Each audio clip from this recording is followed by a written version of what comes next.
இன்னைக்கு நம்ம ஒரு வசனத்தை நாம தியானிக்க போகிறோம். இன்னைக்கு உள்ள ஆகாரமா கத்த தருவாராக. கேட்கறதுக்கு தீவிரமா இருக்கணும். அல்லேலூயா. சரி, இன்னைக்குள்ள செய்தியின் தலைப்பு ஆமென், இதய கதவை திறந்து கொடு. Open the door of the heart. உன்னுடைய இதய கதவை திறந்து கொடு. அல்லேலூயா. ஸ்தோத்திரம். கவனிங்க, வீட்டுக்கு ஒரு கதவு இருப்பது போல ஸ்தோத்திரம், இருதயத்திற்கு ஒரு கதவு இருக்கு. சிலருடைய இருதய கடினத்து நிமித்தம் என்று சொல்லப்பட்டிருக்கு. இருதய கடினப்பட்டா அந்த கதவு திறக்காது. அதனால கர்த்தருடைய பிள்ளைகள் இருதயத்தை லகுவாக்கி, இன்னைக்கு கர்த்தர் என்னோடு பேச வேணும். பிள்ளைகள் கவனிக்கிறீங்களா? என்னோடு பேச வேண்டும். ஆமென். நேரே உட்கார்ந்து கவனிக்கணும். அப்படி சொல்லி நீங்கள் ஜெபத்தோடு இருந்தால் கர்த்தர் உங்களோடு பேசுவோம். ஆண்டவர் யோவான் மூலமாக ஆசியாவில் இருந்த, சின்ன ஆசியாவில் இருந்த 7 சபைகளுக்கு ஒரு தூது சொல்லுகிறார். எனக்கு பல நாளா ஒரு கேள்வி இருந்தது. கலாத்தியா சபை இருக்குது, ரோம சபை இருக்கு, கொரிந்தி சபை இருக்கு, தெசலோனிக்கா பண்ண சபை இருக்கிறது. ஏன் இந்த 7 சபையை மட்டும் ஆண்டவர் தெரிந்தெடுத்தார்? ஏன் யோவானால் இந்த 7 சபையை ஆண்டவர் முக்கியப்படுத்தினார்? சின்ன ஆசியான இன்னைக்கு இருக்கிற துருக்கி, ஆமென், சின்ன ஆசியன் 90% துருக்கியில இருக்குது. பைபிளை நமக்கு நிறைய பேக்ரவுண்ட் கொடுக்கும். வேதாம கல்லூரி படிக்கும் போது நிறைய ஹிஸ்டரி நம்ம படிக்கலாம். இன்றைக்கும் சில சபைகள், 7 சபையில சில சபை இன்னைக்கு இருக்கு. சில சபைகள் டூரிஸ்ட் பிளேஸா இருக்கு, பேர் மாற்றப்பட்டு இன்றைக்கு துருக்கிக்கு போனா இருக்குது. துருக்கியில அரசாங்கத்தில் பதிவு பண்ணப்பட்ட 1400 சபைகள் இருக்கிறது. துருக்கி என்றவுடன் நம்ம என்ன நினைப்போம்? முஸ்லீம் நாடு, புரோட்டஸ்டாண்ட் இருக்குது, கேத்தலிக் இருக்கிறது. 1400 சபைகள் இருக்கிறது, பதிவு பண்ணப்பட்ட சபை. அதுல 7 சபை தான் இந்த சபை. சில சபை என்னைக்கு இருக்குது. கவனிங்க, நான் ஏன் சொல்றேன்னா, இந்த வேதம் ஒரு கதை புத்தகம் அல்ல. ஒற்ற ஒரு ஆமேன் வந்ததா? யோவான் பக்மு தீவில் போனாரு, 7 சபைக்கு கடிதம் எழுதினார் என்று. இது பாட்டி வடைசுட்ட கதை அல்ல, இது சரித்திரம். இன்றைக்கும் சின்ன ஆசியாவில் துருக்கியில போனா இந்த சபைகள் இருந்த இடம் நினைவிடமாக பாதுகாக்கப்பட்டு வைத்திருக்கிறது. அல்லேலூயா.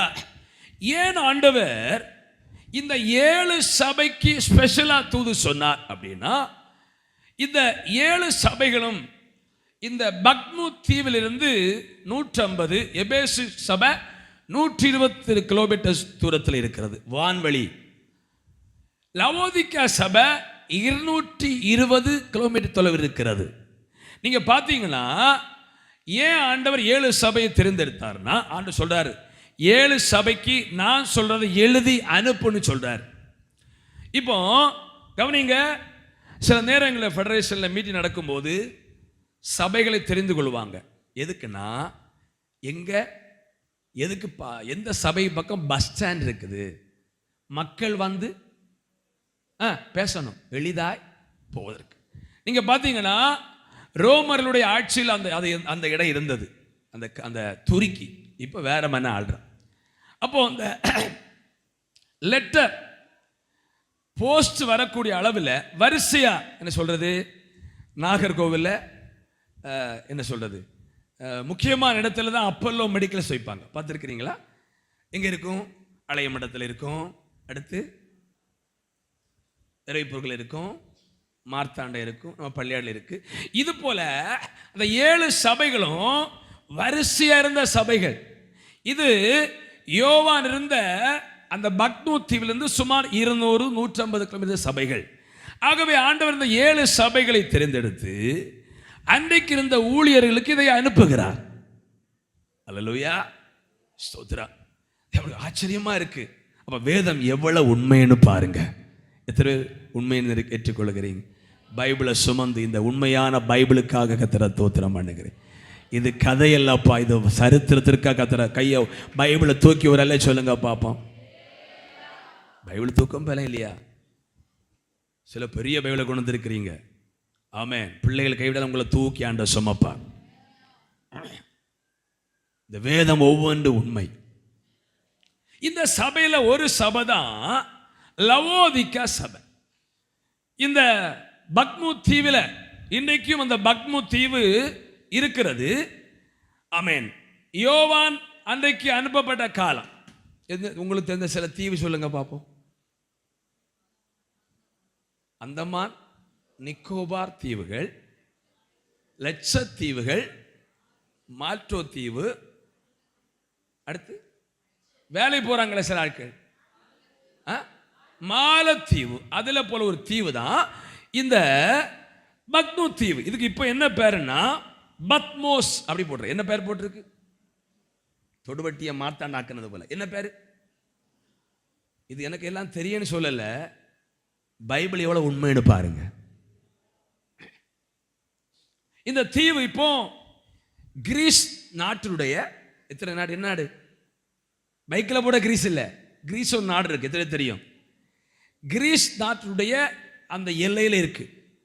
இந்த இந்த பத்மோஸ் அன்றைக்கு அவன் இருந்த தீவில் டெட் பாடி தான் கிடக்கும். ஆனால் ஒரு பரிசுத்தவான் அனுப்புறதுனால இன்னைக்கு 3000 பேர் இந்த தீவில் லக்ஸரியா வாழ்றாங்க. ஒரு பெரிய டூரிஸ்ட் பிளேஸா இருக்கிறது. அந்த தீவில் அந்த ஆண்டு வெளிப்படுத்தின அந்த சத்தியங்களை எழுதின ஒரு குகை 2000 வருஷமாய் பாதுகாக்கப்பட்டு கொண்டிருக்கிறது. கையை உயர்த்தி சத்தமுறையில சொல்லுங்க பாப்பா. சரி, தேவனுடைய பிள்ளைகளே, இன்னைக்கு அந்த தீவில் இருந்து ஆண்டவர் சுமார் 220 கிலோமீட்டர் தூரத்தில் இருந்ததுதான் இந்த லவோதிக்கா பட்டணம். லவோதிக்கா பட்டணத்துக்கு பேர், அந்த நாட்டு ராஜாவுக்கு பேர் மறந்துட்டு, ராஜாவுக்கு மனைவிக்கு பேர் தான் லவோதிக்கா. என்ன பேர்?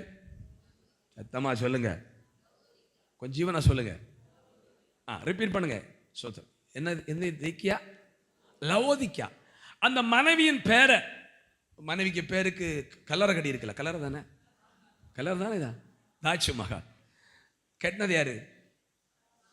ஷாஜகான். என்ன அழகா வரலாறு டீச்சரா போக வேண்டிய நீங்க கவனிங்க, டிடிசி படிச்சுட்டு போயிருப்பீங்க.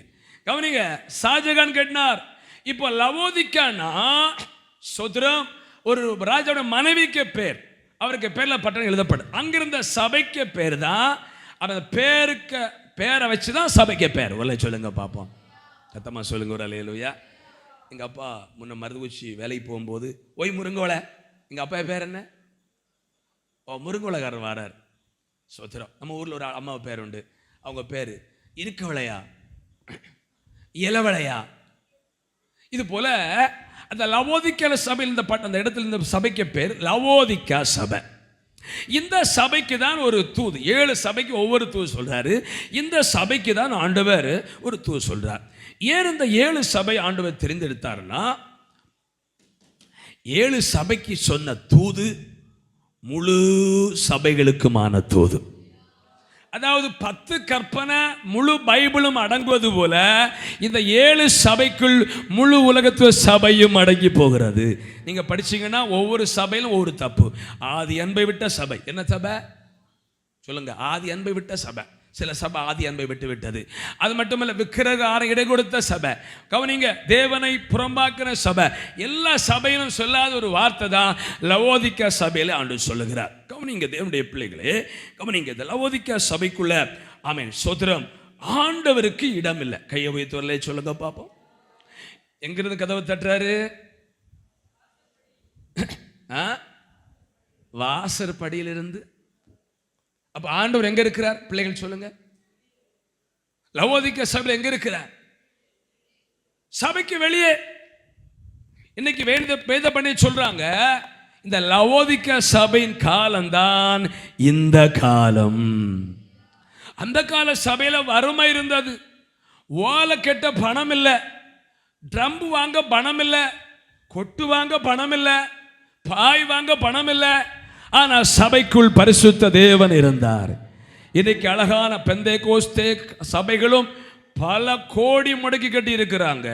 களியக்கவலையில் ஒரு சபை, ஏஜி சபை இருக்கு. பாஸ்டர் பீட்டர் எனக்கு கூட ஒரு 1000 கோடி ரூபாய் முடக்கி கட்டி இருப்பார்.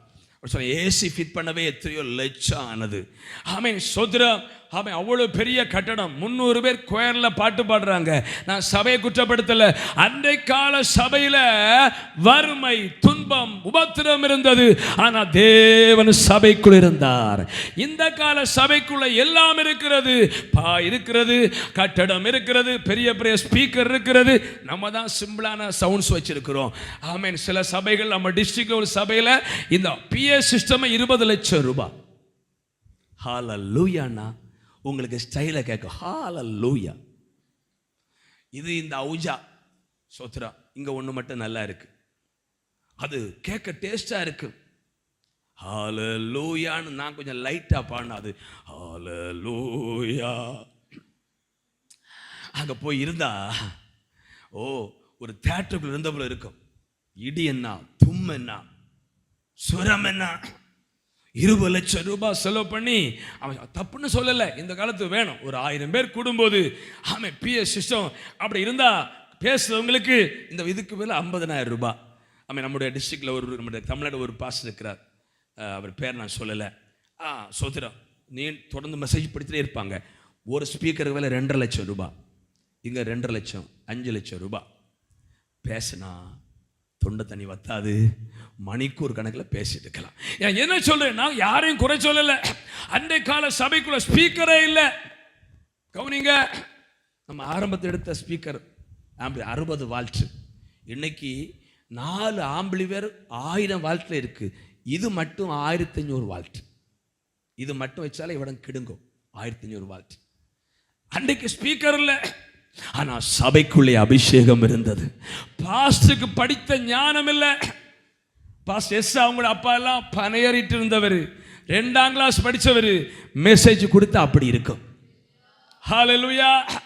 தேவனுடைய பிள்ளை, இன்றைக்கு சபைக்குள்ளே எல்லாம் இருக்கிறது. ஆனா லவோதிக்கா சபைக்குள்ளே தெய்வத்துக்கு இடமில்லை. வீட்டுக்கு ஓனர் கதவை தட்டி கொண்டே இருக்கிறார். இன்னைக்கு சர்ச்சை பற்றி பேசல. இங்க இருக்கிற ஒவ்வொருவரும் தேவனுடைய சபை. வறுமை காலத்தில் குடும்ப ஜெபம் எப்படி நடந்தது, அதிகாலை ஜெபம் எப்படி நடந்தது, சபை என்றால் எப்படி ஓடி வந்தீர்கள். இன்னைக்கு எல்லாம் இருக்கிறது. ஆனா ஆண்டவருக்கு நம் உள்ளத்தில் இடம் இல்லாமல் இருக்கிறது. லவோதிக்கா சபைக்கு வெளியே ஆண்டவர் நின்று கொண்டிருக்கிறார். எனக்கு அன்பான தேவனுடைய பிள்ளைகளை கவனிங்க. அது இந்த காலம் பாருங்க. மக்கள் கூட்டம் கூட்டமா வர்றாங்க.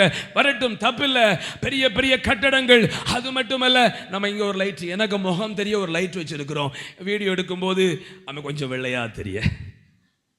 ஆனா கேரளாவில் ஒரு பாஸ்டர் இங்கிருந்து போஸ்ட் சொன்னார். ஆமாம், இங்கே செட் பண்ணி வச்சிருக்கிறாங்களா. ஆமாம் சோத்திரம். சென்சாரில் அந்த பாஸ்டர் நடந்தா அந்த லைட்டும் கூட நடந்து வரும். இங்க ஓடுனா இங்க நடக்கும், இங்க ஓடுனா இங்க நடக்கும்.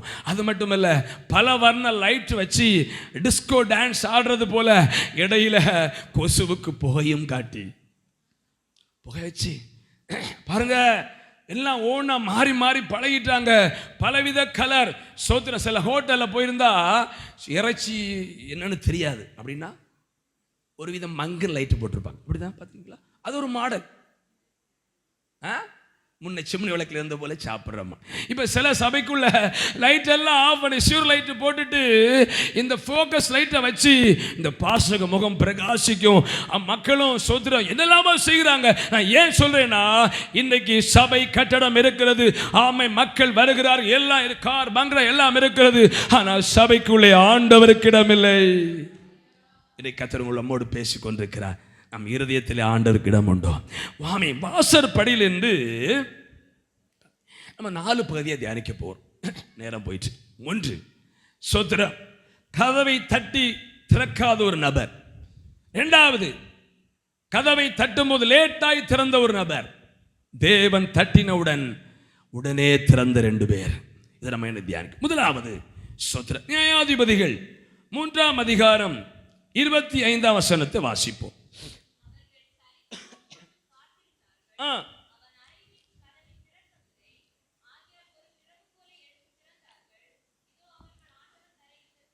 போதும். இந்த சபையை லவோதிக்கா சபையின் கதவை தட்டுகிறார். திறந்தது போல வசனம் முடியல. திறந்தால் சொல்லுங்க, எப்படி சொல்லுங்க? திறந்தால் கவனிங்க, முன்னெல்லாம் வீட்டு தலைவர் வெளியே போனால் ஹானிமல் அடிக்கணும், கதவை தூர. இப்போ எல்லாம் 2 கீ, சுற்றி சுற்றி கூப்பிடணும். வீட்டில் உள்ள இருக்க ஆள் உறங்கிட்டேன் ஆகும் சொல்லுங்க, கதவு சுற்றி சுற்றி வரணும், ஐயோ கதவை தூர, ஐயோ கதவை தூர. இப்போ 2 கீ, நாங்கள் 2 கீ தான் பயன்படுத்துகிறோம். இந்த லவோதிக்கேயா சபையின் கதவை ஆண்டவர் தட்டும் ரிப்ளை வரல. அதுக்கு ஆதாரமாக நியாயாதிபதிகள் எடுக்கிறேன். இங்கே மோபாபின் ராஜாவாகிய எக்லோன் இங்கே கதவை தட்டினா சொல்லப்படலை. நான் என்ன கெஸ் பண்ணேன்னா, ஒரு வீட்டு கதவை உடைக்கணும்னா ஃபர்ஸ்ட் என்ன செய்வாங்க? போலீஸ்கார வந்து சொல்லுங்க, வீட்டில் யாரு கதவை துறைங்க, ரூமில் யாரு கதவை துறைங்க. தட்டுவோமா தட்ட மாட்டோமா? ஒருக்கா தட்டுவோம், வெயிட் பண்ணுவோம். இவங்க தட்டினா சொல்ல அவங்க சலித்து போக மட்டும் காத்து கொண்டிருந்தார்கள். நான் நினைக்கிறேன் கண்டிப்பா திறந்து பார்க்க முன்னால ஆளு உண்டா இல்லான்னு 2 முறை சொல்லுங்க. இப்போ எங்க வீட்டில் அந்த டோரை தட்டிட்டு சோத்திரம் தட்டாம உடச்சு உள்ள அறிவியலா சொல்லுங்கம்மா. ஆமே சோத்திரம் இல்லை, விழிச்சாவது பார்ப்போம், வீட்டில் ஆள் உண்டா, வீட்டில் ஆள் உண்டா. இந்த எக்லோன் செத்து கிடந்தான். ஏன் லவோதிக்கேயா சபைக்கின் கதவை கர்த்தர் தட்டுமோ திறக்கலனா, இந்த லவோதிக்கேயா சபையின் ஆத்துமா செத்து இருக்கிறது. இவங்க சலித்து போக மட்டும் தட்டிட்டு காத்துட்டே இருந்தாங்க. ஆனா ஒரு ரிப்ளையும் வரல. கையை உயர்த்தி வரல சொல்லுங்க பாப்போம். தேவன் லவோதிக்கேயா சபையின் கதவை தட்டுகிறார், உங்கள் இருதய கதவை தட்டுகிறார். ஆண்டவர் உங்களை கதவை தட்டும் ரிப்ளை வரணும், உள்ளேனையா. அப்படிதான் ஸ்கூல்ல அட்டெண்டன்ஸ் எடுக்கும்போது பிரசன்ஸா உள்ளேனையா, அடுத்து யாராவது சொல்லுவாங்களா போனேன் ஐயாவா? ரிப்ளை வருமா? போன்ல பேசும்போது ரிப்ளை வருமா? ஹல்லேலூயா. கவனிங்க, இப்ப லவோதிக்கேயா சபையின் கதவை ஆண்டவர் தட்டுறாரு. ஆனா ரிப்ளை ஒண்ணும் உள்ளேன்னா இருக்குன்னா வரல. ஏன்னா இந்த எக்லோன் செத்து கிடந்தது போல லவோதிக்கேயா சபையின் ஆத்துமா செத்து கிடக்கிறது. இந்த கடைசி கால சபையின் ஆத்துமாக்களுடைய ஆத்துமா செத்து கிடக்கிறது. கையை வைத்தல சொல்லுங்க பாப்போம். பாச தப்பா பேசுறீங்க, நான் உயிரோடு இருக்கிறேன்னு சொல்ல மட்டும் வரல சொல்லுங்க பாப்போம். ஒரு சபைக்கு ஆண்டு சொல்ற, நீ உயிர் உள்ளவன் என்றும். உயிர் உள்ளவங்களை எப்படி தெரியும்? மீன் தான் இருக்கட்டு. உயிர் உள்ள மீன் எப்படி கண்டுகொள்ளலாம்? கீழே போட்டா துள்ளும் பார்த்தீங்களா? ஜம்மனை பார்த்தீங்களா? மீன் தண்ணியில போட்டா. அப்போ நீங்க ஜெபம் பண்ணும் போதே ஆறா இருக்கும்போது தெரியும் நீங்க உயிரோடு இருக்கிறீங்களா, யூ ஆர் அலைவ். செத்து இருக்கிற கரெக்டா கண்டுபிடிக்க முடியும். கையை உயர்த்து வரல சொல்லுங்க. சௌர்மார் மட்டும் ஒரு அல்லேலூயா. பெற்ற தாயும் என் தந்தையுமானவரே, மற்றும் எல்லாம் எனக்கு நீரே. பெற்ற தாயும் என் தந்தையுமானவரே, மற்றும் எல்லாம் எனக்கு நீரே. வானம் பூமியும் யாவுமே மாறிடினும் நீரோ வாக்கு மாறாதவரே. வானம் பூமியும் மாறிடினும் கையை உயர்த்தி ஓ ஆனந்தமே எல்லாம் பாடிடுவேன். இயேசுவே எந்த ஆருயிரே, இயேசுவே எந்த ஆருயிரே. கையை உயர்த்தி அல்லேலூயா. பக்கத்தை கைவிட உற்சாகமான சொல்லுங்க. உயிர் உள்ள சபையாருங்கன்னு சொல்லுங்க. தேவன் தட்டும்போது கதவை திறங்கன்னு சொல்லுங்க. சௌரமர் அப்படியே இருக்கிறாங்களே, அவ்வளோ வெக்கமா அவங்களுக்கு. கொஞ்சம் திரும்பினா கொஞ்சம் தூக்கம் ஓட போகுது. நான் சந்தோஷமாக செய்தி கொடுக்க போகிறேன். அல்லேலூயா. ஆமென் ஆமென். தூங்குற பிள்ளை பிரியாணி அப்பா வாங்கிட்டு வந்திருக்கு. பிள்ளை தூங்குன அம்மா அப்பா என்ன நினைப்பாங்க? அம்மாவுக்கு சாப்பாடு. ஐயோ என் பிள்ளை பிரியாணி நல்லா சாப்பிடுவானே, உறங்கிட்டானே. எலும்பு மக்களேன்னா அது செத்த உறக்கம். அதுபோல் நீங்கள் ஒருவர் தூங்கினாலும் ஆண்டவரே எவ்வளவு நான் ரெடி பண்ணி செய்தியை கொண்டு வந்து எங்கெல்லாம் தூங்குறாங்களே என்று வருத்தமாக இருக்கு. அல்லேலூயா. கண்ண மூடி பிரசவம் பண்ணிட்டு தெரியும் ஆனால் ஒருத்தர் கூட அதில் விடுதலை பிரயோஜனம் இல்லாமல் போகக்கூடாது. கையை உயர்த்தி வரல இல்லையா? சௌரமார் கையை சேர்த்து வரல சொல்லுங்க பாபா. தேவனுடைய பிள்ளைகளே, முதலாவது சபை கதவை தேவன் தட்டியும் திறக்காத சபை. ஏன்னா எக்லோன் செத்து கிடந்தது போல இன்றைக்கு லவோதிக்கா சபை கடைசி கால சபையில எல்லாம் இருக்கிறது, இல்லாத ஒண்ணுமே இல்லை. ஜனங்களுக்கும் எல்லாம் இருக்கிறது, ஆனால் ஆத்துமாவிலே சபை செத்து கிடக்கிறது. அல்லேலூயா, ஆமென், ஸ்தோத்திரம். இங்கிருந்து மருதுக்குறிச்சிக்கு 8:15 மணி கூட்டத்திற்கு எங்க அம்மா அந்த கனத்த சரீரத்தை கொண்டு கரெக்டா 8:15 எங்களையெல்லாம் இழுத்து பறக்கிட்டு போவாங்க. இங்க சிலவருக்கு அநேகருக்கு சர்ச்சில் பாட்டு போட்டா கரெக்டா தெரிகிற அளவு பக்கத்தில் இருக்கிறோம். ஆனா எத்தனை மணிக்கு வர்றோம்? எத்தனை மணிக்கு வர்றோம்? உங்களுக்கு எனக்கு என்ன வாய்ச்சிருக்குல்ல. அப்ப தேவனுடைய பிள்ளைகளே, இந்த சபை கத்தர் சத்தமிட்டாலும் தட்டினாலும் திறக்கல. ஏன்னா இந்த லவோதிக்கா சபை, இந்த கடைசி கால விசுவாச ஆவிக்குரிய உலகம் மக்கள் செத்திருக்கிறாங்க. தேவ பக்தியின் வேஷத்தை தரித்து அதன் பலனை மறுதலிக்கிற ஒரு கூட்டமாய் மாறிக்கொண்டிருக்கிறது. நல்ல கரங்களை உயர்த்தி ஒரு அல்லேலூயா சொல்லுங்க. கரங்களை கொட்டி கத்திர தோத்திரம் பண்ணுங்க. சத்தமா ஒரு அல்லேலூயா. ஆவிக்குரிய பிள்ளைகள் உயிரிழங்களா இருந்தா சோத்திரம், செத்து போற பிள்ளைகளையும் அக்கிலிருந்து வெளியே இழுத்து கொண்டு வரலாம். சொல்லுங்க, கையை வைத்து என்ன உயிருள்ளவனா மாற்றும். நான் லவோதிக்கா சபை போல செத்து இருக்க கூடாதப்பா, நான் உடனே ரிப்ளை தரணும். பாருங்க, சிங்க கெபியில தானியேலை கொண்டு போட்டாங்க. ராஜா என்ன நினைத்து சத்தமிட்டான்? தானியேலே, ஜீவனுள்ள தாஸ், ஏன் சத்தமிட்டான்? சிங்கக்கபியில விழுந்தவன் செத்துருவான். ஆனா தானியேல் உயிரோடு இருப்பதை வெளிப்படுத்தும்படி, ராஜாவே நீர் என்றும் வாழ்க. அப்ப உயிருள்ள சபையா இருந்தா ஆண்டவர் சத்தமிடும் போது உடனே திறந்து கர்த்தருக்கு பதில் கொடுப்போம். அல்லேலூயா. தேவ சத்தத்தை நாம் கேட்க முடியும். அப்போ லவோதிக்கா சபையில் ஆண்டவர் வெளியே நிற்கிறார். அல்லேலூயா. என்ன சபை? பைபிள் சொல்லுது, மரித்தவர்களும் மௌனத்தில் இறங்குறவர்களும் தேவனை துதிய. செத்து போன வீரர் உம்மை துதிக்க முடியாது. கையை உயர்த்தி ஒரு அல்லேலூயா. ஆமென்.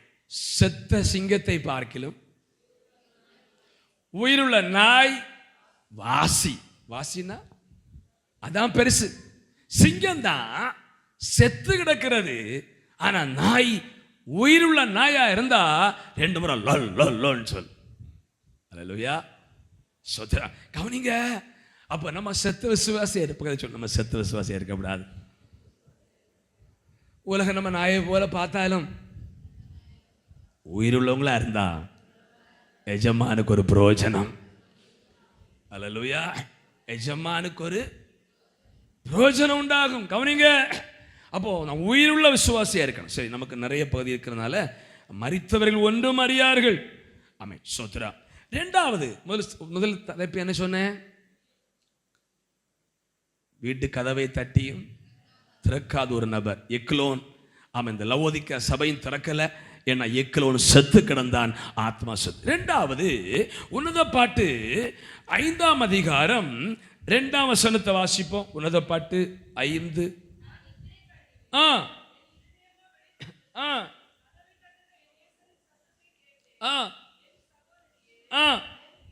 என் பிரியமே புறாவே. ஒரு வார்த்தைக்கு ரிப்ளை இல்லை. என்ன என்ன என்ன டயலாக் போடுறாரு வாசிங்க. பாவம். என் பிரியமே, என் புறாவே, என் உத்தமியே. பாருங்க, உத்தமியும் சத்தமியும் தான். என்ன சொல்லி கூப்பிடும், ஒரு ரிப்ளையும் வரல. இரண்டாவது சோதரம் 6ஆம் வசனம் கதவை திறந்தாங்க. இரண்டாவது, தேவன் கதவை தட்டியும் லேட்டாய் திறந்த ஒரு நபர். அல்லேலூயா. தேவனுடைய பிள்ளைகளே, தாமதமாய் திறந்த ஒரு நபர். சோதரம். தேவனுடைய பிள்ளைகளை இங்க பாருங்க. ஏன் இவங்க எழும்பல? வஸ்திரத்தை மாற்றிட்டேன், எப்படி திரும்ப உடுப்பேன்? காலை கழுவிட்டேன், எப்படி அழுக்காக்குவேன்? பாருங்க, ஆண்டவர் கதவை தட்டும் போது நேசர் கதவை இத்தனை டயலாக்கா நல்ல சொல்லுங்க பாப்போம். அல்லேலூயா. சோதரா, தேவனுடைய பிள்ளைகளே, ஆண்டவர் கதவை தட்டுறாரு. என்னெல்லாம் சொல்ற? உத்தமியே, புறாவே, கடுவாண்ணா கூப்பிடணும், மிருகம கதவை துறண்ணா, காண்டா மிருகம கதவை துறண்ணா. அப்ப கதவை துறக்கவே மாட்டேன். அல்ல சொல்லுங்க பாப்போம். நான் சொன்ன திரையை புரிஞ்சுது? உங்களை ஆண்ட கதை துறக்கிறீங்களா? இல்லை ஆண்டவரே ரொம்ப சோ டயர்டு. ஜெபிக்க சொன்னா ஜெபிக்கிறீங்களா? சபைக்கு வர்றீங்களா? இந்த அந்த நபரை பாருங்க, 6ஆம் வசனத்தை வாசிங்க. ஓ போ போ, கைவித்தலை சொல்லுங்க பாப்போம். கவனிங்க, எல்லாத்துக்கும் டைம் இருக்கு. கவனிங்க, விமானத்தில் போனா எத்தனை மணிக்கு முன்ன காத்திருக்கணும்? போய் பழக்கானவங்க அப்பதான் போவாங்க. ஏன்னா போய் பழவியாச்சு. பார்த்தீங்களா? ஃபர்ஸ்ட் போறவங்க சீக்கிரம் போனோம், 2 மணிக்கூர் உள்ள. அல்லேலூயா. சிலரை பார்க்குறோம், நம்ம அங்கே 1.5 மணிக்கூர் காத்திருந்து அவங்க அந்த ஹாயா வந்து ஆமை சொல்லிடுறாங்க, போர்டிங் பாஸ் அடிச்சு ஜஸ்ட் அப்படி வந்து சிம்பிளாக ஃப்ளைட் விளையாடுறாங்க. கவனிங்க, ஒரு விமானத்திற்கு 2 மணிக்கூர் முன்னே காத்திருக்கிறோம். தேவனுடைய பிள்ளைகளே, இந்த ஆண்டவர் கதவை தட்டியும் துறக்காம துறந்தாங்க, லேட்டா துறந்தாங்க. பைபிள் சொல்லுது, கர்த்தரை கண்டடையத்தக்க சமயத்தில் அவரை தேடுங்கள். இந்த பேதுரு இந்த இந்த தைலத்தை விற்று 300 பணத்துக்கு விற்று தரித்திரர் கொடுக்கும்போது சொல்லும் இயேசுன்னு சொன்னா, தரித்திரர் எப்போது உங்களோடு இருக்கிறார்கள், நான் எப்பொழுது உங்களோடு இருக்கிறேன். ஹல்லேலூயா. தேவனுடைய பிள்ளைகளே, அப்ப ஆண்டவர் நம்மை கூப்பிடும் போது உடனே அவருக்கு பதில் கொடுக்கணும். ஹல்லேலூயா. இந்த சகோதரி எழும்பினாங்க. எழும்பி டைம் மாறின பிறகு என் நேசரை கண்டீர்களா? ஆமே, இந்த பட்டு சாரியை உடுக்கக்கு அழுக்காக்க மாட்டேன்னு சொன்ன ஆமே ட்ரெஸ் மேல் வஸ்திரத்தை எல்லாம் பட்டணத்தில் உள்ள யாரு? 7ஆம் வசனம் வாசிங்க. அடியும் இடியும் கிடைச்சது. காவலாளர் என்னை கண்டு என்ன கிடைச்சது? முதல் ஆண்டவர் பிரியமே ரூபதின்னு கூப்பிட்டு ரிப்ளை இல்லை. இப்ப என்ன கிடைச்சது? சொல்லுங்க. ஆண்டவர் கூப்பிடும் சத்தம் கொடுக்கலன்னா அடிதான் கிடைக்கும். நான் சொல்லல, பைபிள் சொல்லுது. என்னை அடித்தார்கள். அடுத்து காயம் படுகிற அளவு அடிச்சாங்க.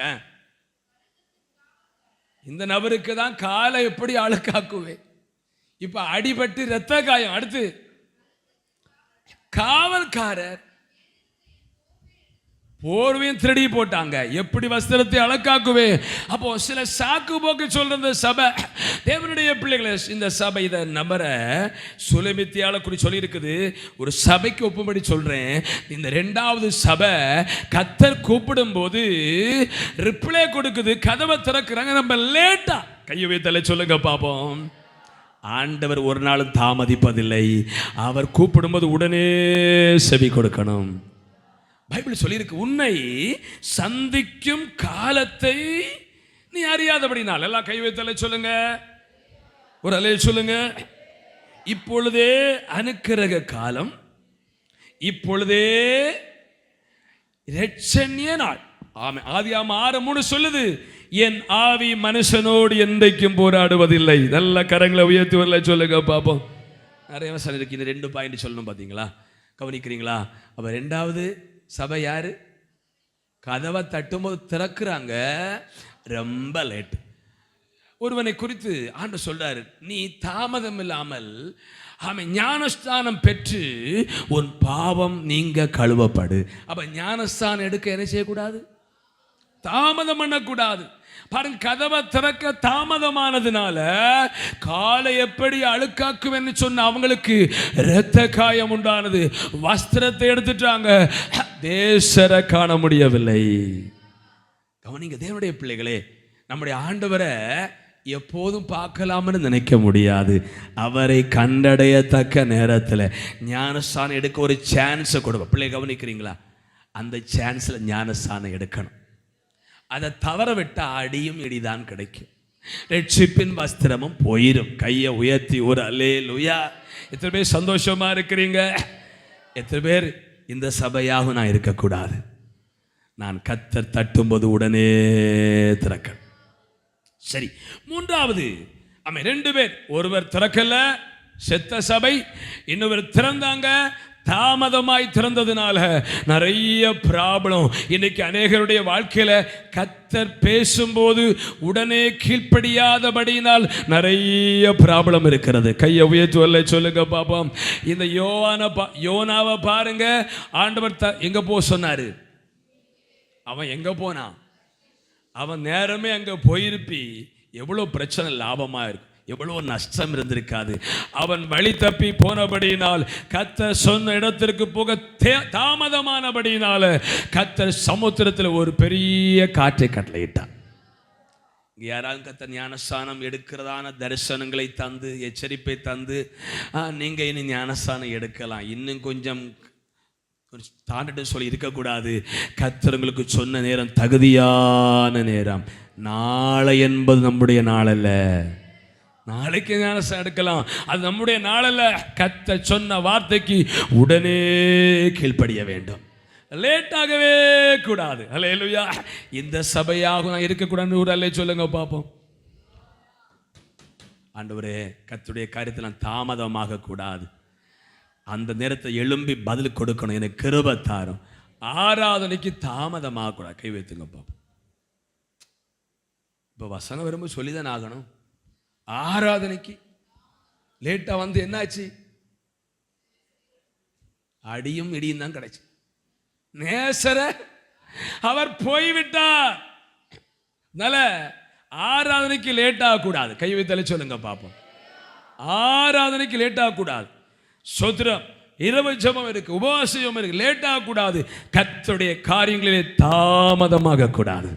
ஆமாம், அப்படி செய்வோம்னா கர்த்தர் நமக்கு நன்மை தருவார். சரி, மூன்றாவதாக 1 சாமுவேல் 3ஆம் அதிகாரம் 9ஆம் வசனத்தை வாசிங்க. அங்கே ஒருவனை கர்த்தர் கூப்பிடுகிறார்.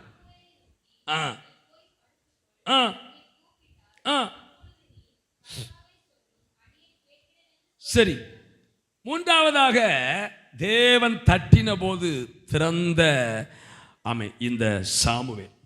முதல்ல அவனுக்கு யாருன்னு தெரியல. கைத்தலை சொல்லுங்க பாப்போம். நான் சொன்ன பார்த்தீங்களா, ஜம்மு காஷ்மீர் போன அந்த அவங்க 12:30 மணி ஆயிடுச்சு நாங்கள் போய் சேரும்ப.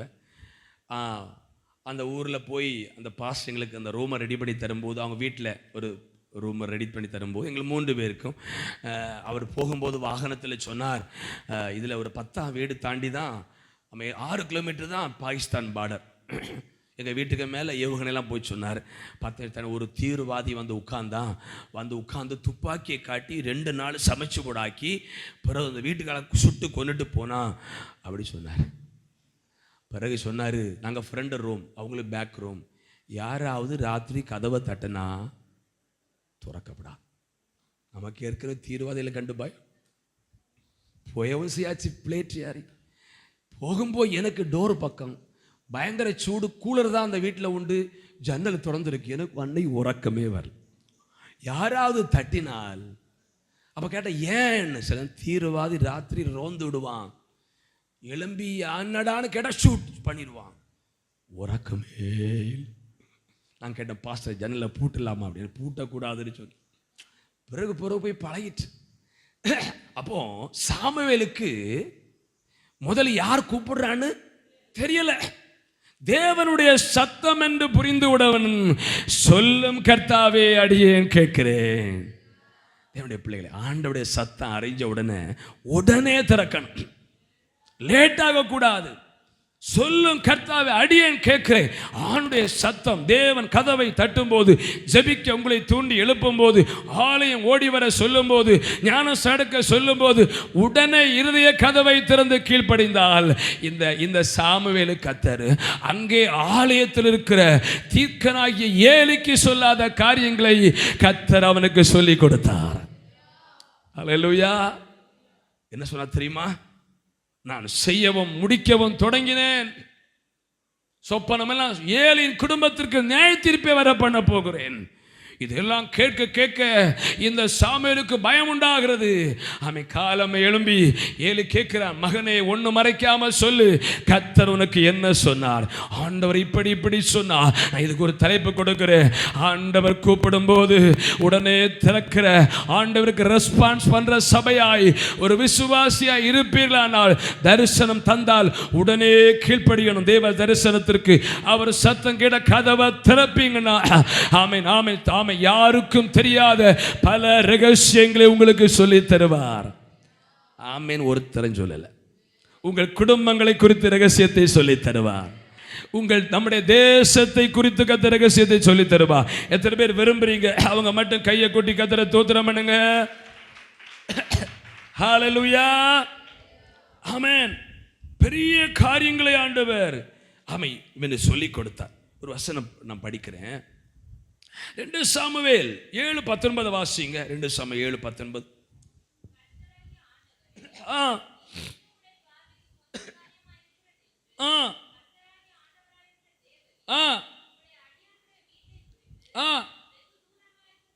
வெகு தூரமாயிருக்கும் காலத்து செய்திய மனுஷ முறைமையாய் சொன்னீரே. கரங்களை கொட்டி ஸ்தோத்திரம் பண்ணலாமா? உற்சாகமா இருக்கிறவங்க சொல்லுங்க பாப்போம். நான் என்ன சொல்லிட்டு இருக்கிறேன்? கதவை தட்டும் உடனே திறந்தா இந்த சாமுவேலுக்கும் தாவீதுக்கும் வெகு காலத்துக்கு பின்பு நடக்கிறத மனுஷ முறைமையா சொல்லி தருவார். எத்தனை அறிய விரும்புறீங்க? உங்க பிள்ளைகள் எப்படி இருப்பாங்க, என்ன படிப்பாங்க, எப்படிப்பட்ட எதிர்காலத்தை தருவார், எல்லாம் சொல்லி தருவார். ஆமா, எங்க மகள் கட்சிவாக இருக்கும்போது எல்லாருக்கும் ஒரு ஆசை, அப்படி தானே? பெண் பிள்ளை குற்றம் இல்லை, நல்ல பிள்ளைகள் தான். ஒரு சொன்னார், குட்டியை தான் கொள்ளலாம், செத்தா ஒன்று அழாவது இந்த பயவா அப்படி சொன்னாங்க. அதனால் பெண் ஆணு ஒன்று தான் நாம் ஏற்படுத்தல். நமக்கு ஒரு ஆசை, ஆண்டவரே சரியா. அப்போ ஆண்டவர் சொன்னால் ஒரு தரிசனம் காமிச்சேன். அப்போது புத்திர பாக்கியம் கிடைக்கல. சோத்திரம். ஆமேன் ஆமேன். ஒரு தரிசனம் காமிச்சேன்.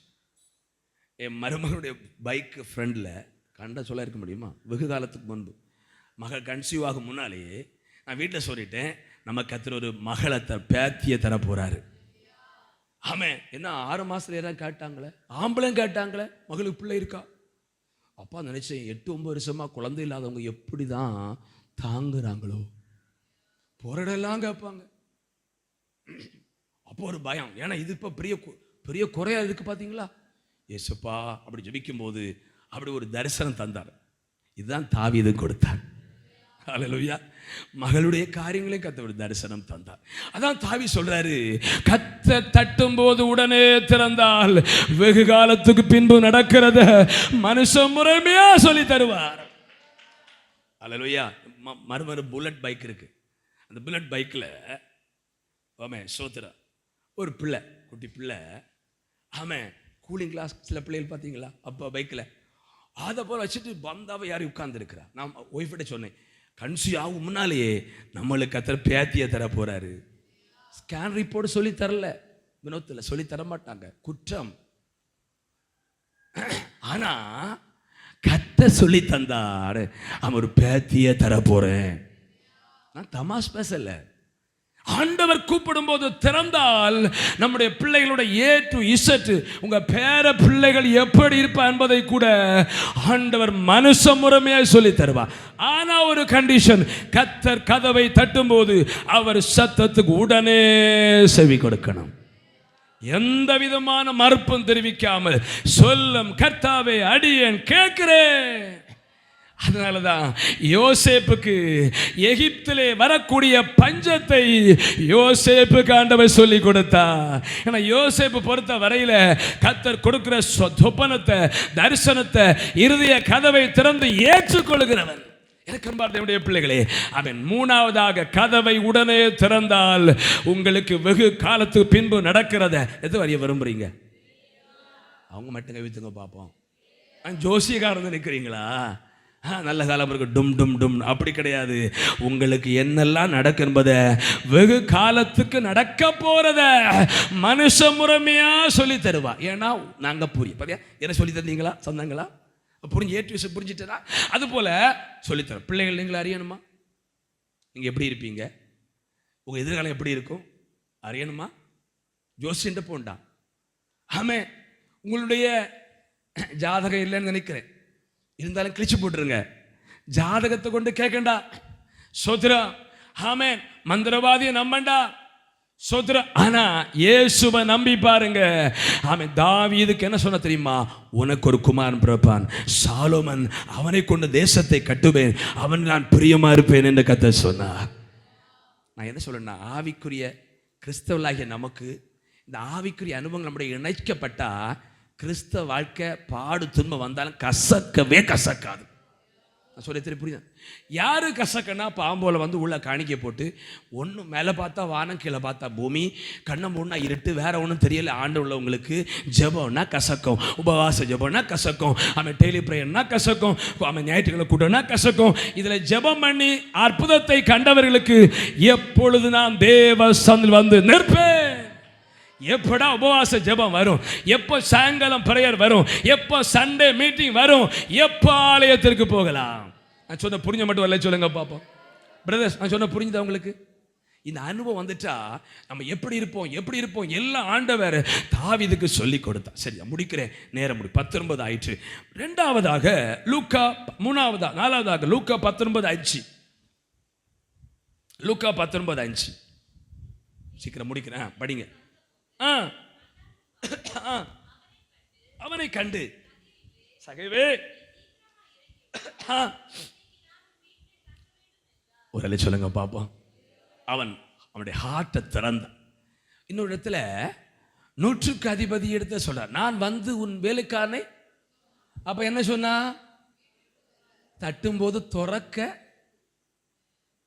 ஆண்டவர் எனக்கு வீட்டுக்குள்ள வரண்டா, இங்கிருந்து ஒரு ஜெபம் பண்ணி சுகம் மட்டும். சகேவு சொல்லியிருக்கலாமா அவனை போல? ஆண்டவர் என் வீட்டுக்குள் வர நான். ஆனா இவன் வந்து தட்டினவுடன் துறந்த ஒரு சகேவு. இந்த சகேவை குறித்து பைபிள் என்ன சொல்லுதுன்னா, தலைமை வரி வசூலிக்கிறவர் யாரு சொல்லுங்க?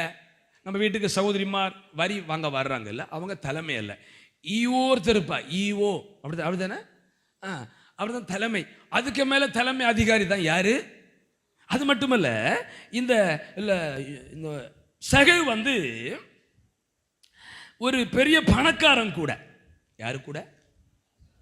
ஜீவனா சொல்லுங்கம்மா. பணக்காரன் கூட. கவனிங்க, நான் வரிசை சொல்லிட்டு இருக்கிறேன்.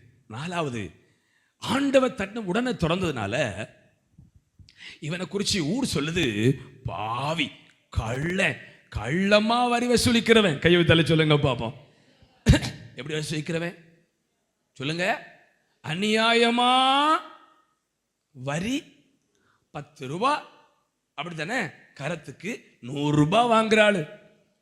ஒரு கோழிக்கு 10 ரூபான்னா 50 ரூபாய் வாங்குற ஆளு சந்தையில, அப்படித்தானே? நான் போயிருக்கிறேன் சந்தை கோழி விற்க. நீங்க டீசெண்டா தான் இருப்பீங்க, ஏன்னா யுனைடெட் ஸ்டேட் ஆஃப் அமெரிக்காவில் பிறந்தவங்க. கோழி விற்கும் போயிருக்க மாட்டியா, தறி நெய்கிறதும் பார்த்துருக்க மாட்டியா? இத்தனை கோழிக்கு சந்தை போயிருக்கிறீங்க.